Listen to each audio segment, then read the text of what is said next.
পর্যায়ে আমি অনুরোধ জানাবো ম্যাডাম করেছি সেগুলো হচ্ছে স্কুলের মেম্বার আছে, চেয়ারম্যান আছে এবং গত 6 মাসে আমার মনে হয় এখানে আমরা আরো 3-4টি আমরা সভা করেছি।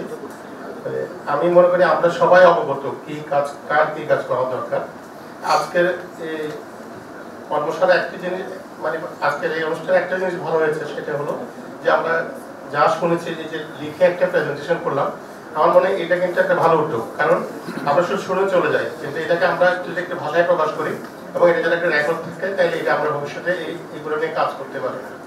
আর আমি এখানে আমাদের প্রধান শিক্ষক সহ যে আমাদের মহেশখালী উপজেলা শিক্ষা কর্মকর্তা যে যারা বলেছে, আমার মনে হয় আপনারা যদি চান শুধু শোনা না, আপনাদের পক্ষ থেকে কিছু আমাদের স্টিয়ারিং কমিটি যদি কিছু প্রস্তাব দেন, মানে আপনার স্কুলে কি সমস্যা বা আপনার স্কুলে কি করতে হবে দিলে, আমার মনে হয় আমরা যখন বসি স্টিয়ারিং কমিটি যখন বসি, সেখানে কিন্তু আমরা আলোচনা করি এটাকে আমরা কি করতে পারি, এটাকেও আমরা একটা সিদ্ধান্তে আসার জন্য আমাদের জন্য সুবিধা হবে। এখন তো আমরা ওনারা যেভাবে দেখতেছে বা আমরা যেভাবে দেখতেছি সেইভাবে কাজকর্ম হচ্ছে, এটা আপনাদের পক্ষ থেকে আপনারা যদি কিছু প্রস্তাব দেন, তাহলে আমরা এখন আমাদের এখানে বলে খুব সুন্দর 9টি স্কুল নয়, 8টা স্কুলের প্রবলেম কিন্তু সবগুলো একই না।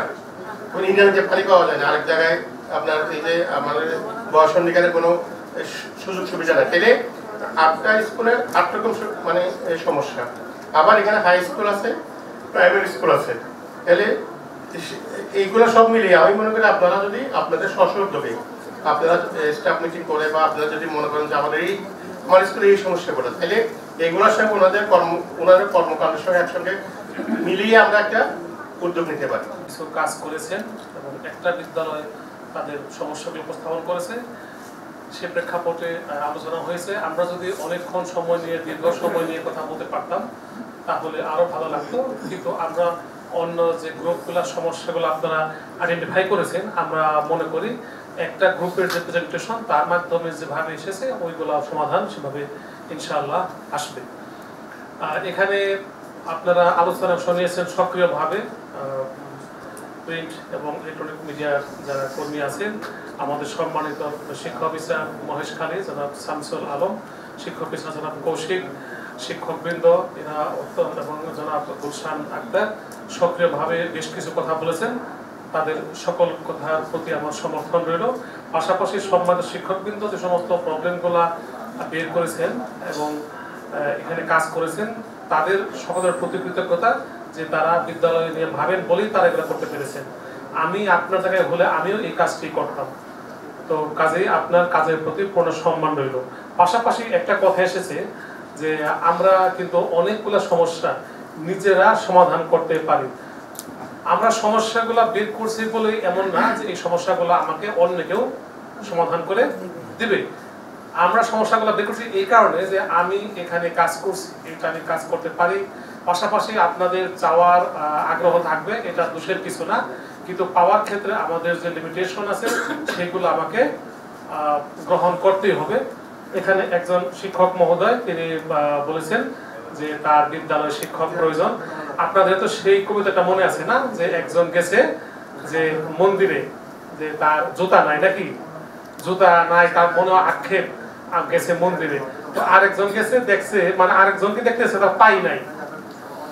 যে জুতার জন্য মন্দিরে প্রার্থনা করতে গেছে সে দেখতেছে আরেকজন পাই নাই, তার পা কাটা বা পা ইত্যাদি। তো এখন আমাদের বুঝতে হবে যে আমাদের লিমিটেশনটা কোন জায়গাতে। আপনি ভাগ্যবান যে আপনার 13 জন টিচার আছে, 3 জন মাতৃত্ব ছুটি কিংবা অন্য কোনো ছুটিতে, কিন্তু আপনাকে এটা ভাবতে হবে যে সাপের ডেল মারা স্কুলে, সাপ মারা ডেল না কি যেন নাম শামসুল ভাই, সাপ মারা ডেল স্কুলে 2 জন টিচার, ঠিক আছে। তারপরে এই যে টেকনাফ যাওয়ার সময় রাস্তার বাম পাশে যেন কি স্কুলটা, লোকমান না কি যেন স্কুলটা পরে ইনানির পরে কি ডেল যেন, ইমামের ডেল, সরি আমার পক্ষে তো আসলে 7 স্কুলের নামে হরিমুখস্থ করা সম্ভব না, কয়েকটা পারি। ইমামের ডেল রাস্তাটা ভালো, লোকেশনটা কিন্তু আমার খুশি হতাম, কিন্তু ওই স্কুলের টিচার নেই। কক্সবাজারের লোকটা কত আরাম করতো যে তারা ইমামের ডেল স্কুলেও তারা পোস্টিং দিতে চায় না। রাস্তা পায় কিন্তু একটু সামান্য হয়তো 2-3 পাখি জমির ভিতরে, সেখানে শিক্ষক নেই। তো এই সমস্যা কিন্তু আমরা কিন্তু রাতারাতি সলভ করতে পারবো না। আপনারা জানেন যে কক্সবাজারে 20% প্রায় 20% শিক্ষকের ঘাটতি রয়েছে, 20% টিচারের ঘাটতি রয়েছে এবং পৌরসভাগুলোতে শিক্ষক ওভারক্রাউডেড। তারা তো এখানে মানে শূন্য পদ নেই, আরো পারে তো বিভিন্ন অজুহাতে বিভিন্ন ক্ষমতা প্রয়োগ করে তারা এখানে সংযুক্তি দেয়। তো কাজেই রাতারাতি আপনার এই প্রবলেম সলভটা সম্ভব না। তবে কি সম্ভব? যেটা সম্ভব সেটা আপনার আন্তরিকতা। আপনি সীমিতভাবে আপনার সক্ষমতা নিয়ে কাজ করবেন। আপনাকে আমরা বলি নাই যে আপনি রাতারাতি অমুখস্থ হয়ে যান। আপনি আপনার সীমিত সাধ্যের মধ্যে আপনি সর্বোত্তম ব্যবহার করেন, এটাই আমাদের প্রত্যাশা।